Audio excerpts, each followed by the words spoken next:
दोस्तों, जब भी आप खेतों में घूमने जाएं, वैसे घूमने जाएं 4-5 किलोमीटर पर, और जंगल में घूमने जाएं या जंगल में रुकना भी पड़ जाए, तो कुछ बातें का ध्यान रखना है। नंबर एक तो ये लाठी मतलब है कान की लाइन में होनी चाहिए और अच्छी तकड़ी लाठी होनी चाहिए। ये नहीं कि भाई छोटे ही स्टिक होती थी, एक ऑफिसर रखते थे वो लेके चल देते हैं, ऐसी नहीं, कान की लाइन की लाठी होनी चाहिए। इस अगर लाठी आपके साथ में है तो जैसे ए, आपके सामने सांप भी आ गया ना, उसको मारना नहीं है, तो वो उसके सामने खड़े हो जाएं और लाठी को आगे कर ले। लाठी से आगे नहीं आएगा, फन उठाएगा या फन भी नहीं उठाएगा, वो अपना रास्ता चला जाएगा, वो कुछ नहीं कहता। इसी प्रकार के अगर आपके पास में लाठी है और अकेला शेर आ जाए तो शेर भी उसकी हिम्मत नहीं होगी।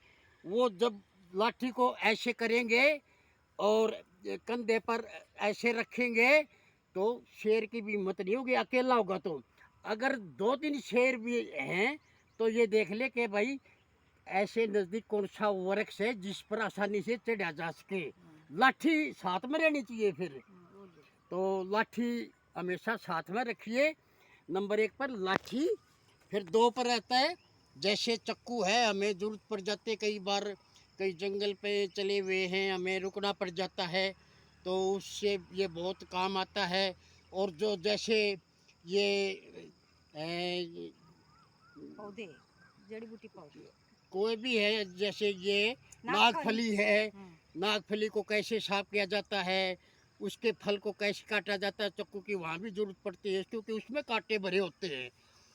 और आपको एक ये जैसे ये झाड़ है, जिसको हमारे यहाँ हरियाणा में जाड़ बोलते हैं, ये उगा हुआ फैला नहीं है अभी तक, इसकी कोई उम्र नहीं होती, जिसको जाड़ बोलते हैं। और इस पर हम याद है छोटे छोटे थे तो इस पर खेलते थे, का डंडा भी बोल देते हैं, डंडा सुलिया भी बोल देते हैं। और क्या है अपने वो ऐसे टांग के नीचे से फेंक देते थे, लेने जाता था और उस पर चढ़ जाते थे और उससे कूद करके पौधे से यानी पेड़ से उसको चूम लेते थे, फिर दोबारा फिर भगाते उसको। इस प्रकार हम खेलते थे।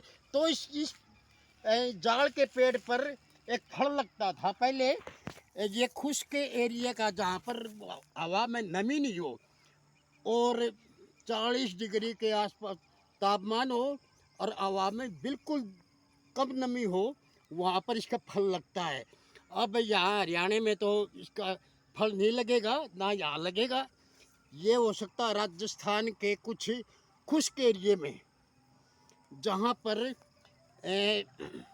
बिल्कुल हवा में नमी बिल्कुल जीरो पर हो, उस एरिया में फल लगता था। पीले लाल और सफ़ेद होती थी, बिल्कुल अंगूर की तरह से।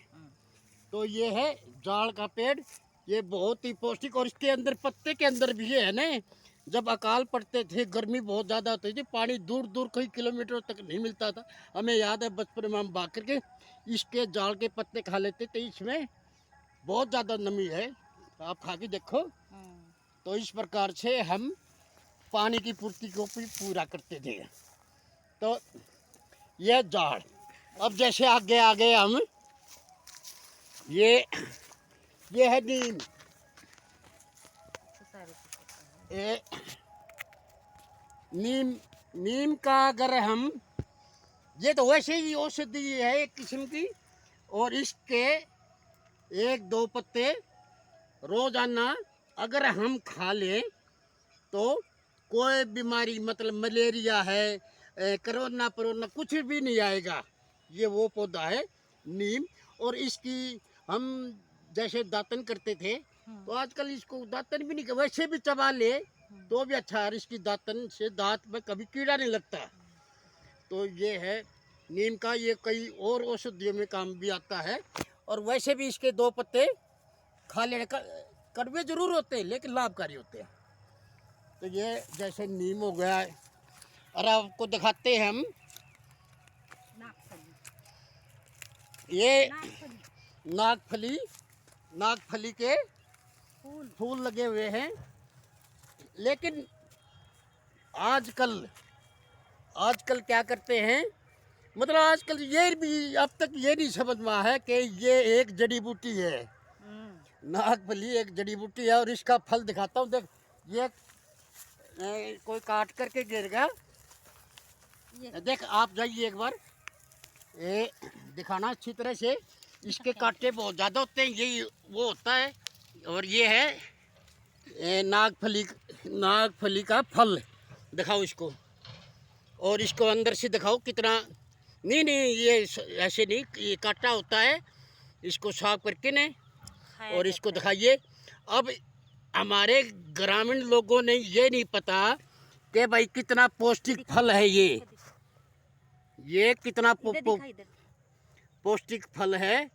और इसके बारे में एक और बता देता हूँ। इसके देखिए, इसकी सफाई करके अग्नि पर इसके कांटे जला करके इससे सब्जी भी बना सकते हैं, बिल्कुल उसी तरह से जैसे हम भिंडी बनाते हैं या क्या करेला बनाते हैं, उसी प्रकार से इसकी सब्जी बना सकते हैं। ठीक है। ये देखो उधर, अरे इसकी सब्जी खाने से शुगर, बीपी, ये हमारी बीमारी कम होती है, दवाइयाँ कम हो जाती है। विटामिन बहुत ज्यादा विटामिन ए होता है इसके अंदर, डी इन कांटों होता है, और सी तो है ही है, खट्टा मीठा होता है। ये सेक लिया जाता है और ये पूरे कांटे जल जाते हैं।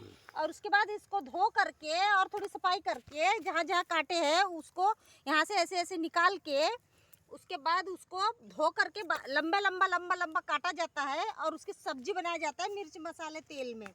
और बहुत पौष्टिक होती है, जैसे करेला होता है उस प्रकार की, लेकिन बहुत शरीर को हानिकारक नहीं है, बहुत फायदेमंद है। हर बीमारी का सामना करने की शक्ति मिलती है। ये कोई इसको काट गया, और जबकि यूनिवर्सिटी यहाँ से, ये जींद का एरिया पड़ता है और यहाँ से हिसार के अंदर एग्रीकल्चर यूनिवर्सिटी है, या तो फिर वो अपना प्रचार कम करते हैं या उनके पास प्रचार पहुँचता नहीं, तो ये ऐसे क्यों कर देते हैं इनको। ये तो जड़ी बूटियाँ हैं, उनको ये नहीं पता भाई कितना पौष्टिक फल है इसके। तो इस प्रकार से दोस्तों, जंगल में जाएं तो हर एक पौधे को आपने ध्यान रखना है। आज के लिए इतनी वीडियो, कल फिर बंद कर दे।